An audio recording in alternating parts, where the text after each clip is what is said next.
ಚಾರ್ಮಾಡಿ ಘಾಟ್ನಲ್ಲಿ ಅವೈಜ್ಞಾನಿಕ ಕಾಮಗಾರಿ ನಡೀತಾ ಇದೆ. ಹೆದ್ದಾರಿ ಪ್ರಾಧಿಕಾರದ ವಿರುದ್ಧ ಈಗ ಸ್ಥಳೀಯರು ಆಕ್ರೋಶವನ್ನು ವ್ಯಕ್ತಪಡಿಸ್ತಾ ಇದ್ದಾರೆ. ಚಿಕ್ಕಮಗಳೂರಿನ ಮೂಡಿಗೆರೆಯ ಚಾರ್ಮಾಡಿ ಘಾಟ್ ರಸ್ತೆಯ ಒಂದು ಬದಿ ಬೆಟ್ಟ, ಮತ್ತೊಂದು ಬದಿ ಪ್ರಪಾತ. 2 ಅಡಿ ತಡೆಗೋಡೆ ಒಡೆದು 1 ಅಡಿ ತಡೆಗೋಡೆ ನಿರ್ಮಾಣ ಮಾಡಲಾಗ್ತಾ ಇದೆ. ತಡೆಗೋಡೆ ನಿರ್ಮಾಣಕ್ಕೆ ಲೈಫ್ ಇದೆಯಾ ಈ ಪ್ರಶ್ನೆ ಈಗ. ಹಾಗಾಗಿ ಅಲ್ಲಿನ ಸ್ಥಳೀಯರು ಆಕ್ರೋಶವನ್ನು ವ್ಯಕ್ತಪಡಿಸ್ತಾ ಇದ್ದಾರೆ. ಚಾರ್ಮಾಡಿ ಘಾಟ್ನಲ್ಲಿ ಆಗ್ತಾ ಇರುವಂತಹ ಅವೈಜ್ಞಾನಿಕ ಕಾಮಗಾರಿಯ ಹಿನ್ನೆಲೆಯಲ್ಲಿ ಸ್ಥಳೀಯರೇ ಆಕ್ರೋಶಗೊಂಡಿದ್ದಾರೆ.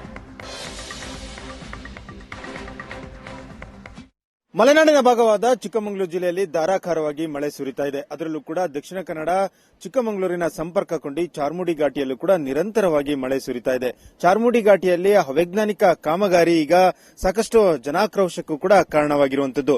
ಮೊದಲೇ ತಿರುವಿನಿಂದ ರಸ್ತೆಗಳು ಕೂಡಿರುವಂತದ್ದು, ಅಪಾಯಕ್ಕೆ ಆಹ್ವಾನ ಮಾಡುವಂತಹ ತಿರುವಿನ ರಸ್ತೆಯಲ್ಲಿ ಇದೀಗ ಮಳೆ ಸುರಿಯುವಂತಹ ವೇಳೆಯಲ್ಲಿ ಅವೈಜ್ಞಾನಿಕವಾದಂತಹ ಕಾಮಗಾರಿ ನಡೀತಾ ಇರುವಂತದ್ದು. ಚೆನ್ನಾಗಿದ್ದಂತಹ ತಡೆಗೋಡೆಗಳನ್ನ ಕೆಳಭಾಗಕ್ಕೆ ಉರುಳಿಸಿರುವಂತದ್ದು ರಾಷ್ಟ್ರೀಯ ಹೆದ್ದಾರಿ ಪ್ರಾಧಿಕಾರದ ಅಧಿಕಾರಿಗಳ ಒಂದು ದಿವ್ಯ ನಿರ್ಲಕ್ಷ್ಯ ಇಲ್ಲಿ ಎದ್ದು ಕಾಣ್ತಾ ಇರುವಂತದ್ದು.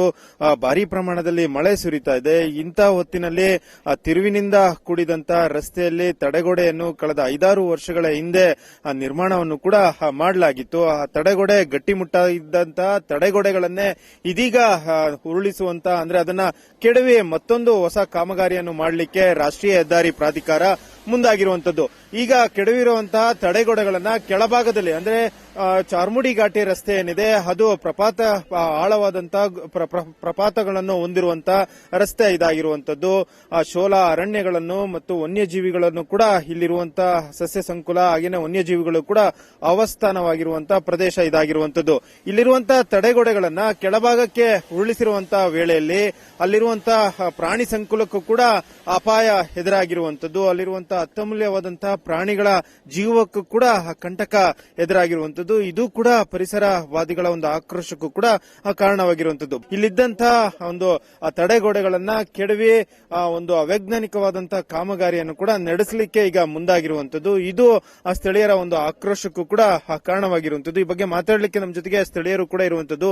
ಸರ್, ರಾಷ್ಟ್ರೀಯ ಹೆದ್ದಾರಿ ಪ್ರಾಧಿಕಾರ ಏನ್ ಮಾಡ್ಲಿಕ್ಕೆ ಹೊರಟಿದೆ, ಯಾಕಾಗಿ ಇದು ಆಕ್ರೋಶ ವ್ಯಕ್ತವಾಗ್ತಿರುವಂತದ್ದು? ಈಗ ಇದು ವಿಳುಪುರಂ ರಾಷ್ಟ್ರೀಯ ಹೆದ್ದಾರಿ, ವಿಳುಪುರಂ ಮಂಗಳೂರು, ಇದು ಚಿಕ್ಕಮಗಳೂರು ಆದ್ರೂ ಮಂಗಳೂರಿನ ಸಂಪರ್ಕ ಕೊಂಡಿ. ಈಗ ಚಾರ್ಮಾಡಿ ಘಾಟ್ನ ಅಗಲೀಕರಣ ಕಾಮಗಾರಿಗೆ ಶಾಂಕ್ಷನ್ ಆಗಿದೆ ಅಮೌಂಟ್. ಈಗಾಗಲೇ ಅಗಲೀಕರಣ ಮಾಡ್ತಾರೆ. ಅಗಲೀಕರಣ ಮಾಡುವಾಗ ಈಗ ತಡೆಗೋಡೆಗಳು ಮತ್ತೆ ಡ್ಯಾಮೇಜ್ ಆಗ್ತದೆ. ಈಗ ಚೆನ್ನಾಗಿರೋ ತಡೆಗೋಡೆಗಳನ್ನ ಒಡೆದು ಮತ್ತೆ ಕಟ್ತಾ ಇದ್ದಾರೆ. ಮತ್ತಿನ್ನೊಂದು ಈ ತಡೆಗೋಡೆಗಳನ್ನ ಕೆಳಗಡೆ ಇರೋ ಪ್ರಪಾತಕ್ಕೆ ತಳ್ಳಿದ್ದಾರೆ. ಈ ಕಾಡು ಪ್ರಾಣಿಗಳ ಆವಾಸ ಸ್ಥಾನಕ್ಕೂ ಧಕ್ಕೆ ಆಗಿದೆ ಇದರಲ್ಲಿ. ಈಗ ಒಂದು ಸರಿ ಅಗಲೀಕರಣ ಆದ ನಂತರ ಇದನ್ನ ತಡೆಗೋಡೆ ಮಾಡಿದ್ರೆ ಒಂದೇ ಸರಿ ಕೆಲಸ ಆಗ್ತಿತ್ತು. ಈಗ ತಡೆಗೋಡೆ ಮಾಡಿದರೆ ಮತ್ತೆ ಅಗಲೀಕರಣ ಮಾಡುವಾಗ ಮತ್ತೆ ತಡೆಗೋಡೆ ಡ್ಯಾಮೇಜ್ ಆಗುತ್ತೆ. ಪುನಃ ಮತ್ತೆ ಇದು ಮಾಡ್ಬೇಕು. ಇದೊಂದು 5-6 ವರ್ಷದ ಹಿಂದೆ ಕಟ್ಟಿರೋದು, ಒಂದು 10 ವರ್ಷದ ಹಿಂದೆ ಕಟ್ಟಿರಬಹುದು ಇದು. ಈಗ ತಡೆಗೋಡೆ ಹೊಡೆದಿದ್ದಾರೆ, ಪುನಃ ಈಗ ತಡೆಗೋಡೆ ಮಾಡ್ತಾರೆ, ಮತ್ತೆ ಅಗಲೀಕರಣ ಮಾಡುವಾಗ ಮತ್ತೆ ತಡೆಗೋಡೆ ಡ್ಯಾಮೇಜ್ ಆಗುತ್ತೆ, ಮತ್ತೆ ತಡೆಗೋಡೆ ಹೊಸ ಕಟ್ಟಬೇಕಾಗುತ್ತೆ. ಏನಂತಾರೆ ಅಧಿಕಾರಿಗಳು ನೀವು ಕೇಳಿದ್ರೆ? ಈಗ ನೋಡಿ, ಈ ಮಳೆಗಾಲ, ದೊಡ್ಡ ಮಳೆಗಾಲದಲ್ಲಿ ಈಗ ಟೇಪ್ ಕಟ್ಟಿದ್ದಾರೆ. ಈಗ ಫುಲ್ ಮಿಸ್ಟ್ ಇದೆ, ಮಂಜು ಇದೆ, ರೋಡೇ ಕಾಣಲ್ಲ ವೆಹಿಕಲ್ ಓಡಿಸೋರಿಗೆ. ಈಗ ಟೇಪ್ ಕಟ್ಟಿದ ಯಾವ ರೀತಿ ನೋಡಿ, ಅನಾಹುತ ಆದ್ರೆ ಯಾರು ಜವಾಬ್ದಾರಿ ಇದಕ್ಕೆ? ಇಂಥ ಹೊತ್ತಿನಲ್ಲಿ ಅವೈಜ್ಞಾನಿಕ ಕಾಮಗಾರಿಯನ್ನು ರಾಷ್ಟ್ರೀಯ ಹೆದ್ದಾರಿ ಪ್ರಾಧಿಕಾರ ಕೈಗೊಂಡಿರುವಂತದ್ದು. ಈಗ ತಡೆಗೋಡೆಗಳನ್ನ ಕೆಡವಿ ಅಲ್ಲಿ ಟೇಪ್ಗಳನ್ನ ಕಟ್ಟಿರುವಂತದ್ದು. ಇದು ಎಲ್ಲ ಒಂದ್ ಕಡೆ ಅಪಾಯಕ್ಕೆ ಆಹ್ವಾನವನ್ನು ಕೂಡ ಕೊಡ್ತಾ ಇರುವಂತದ್ದು. ಚಿಕ್ಕಮಗಳೂರಿನ ಕ್ಯಾಮರಾಮನ್ ಶ್ರೀಕಾಂತ್ ಜೊತೆಗೆ ಹಾಲ್ದೂರ್ ಕಿರಣ್, ಏಷ್ಯಾನೆಟ್ ಸುವರ್ಣ ನ್ಯೂಸ್.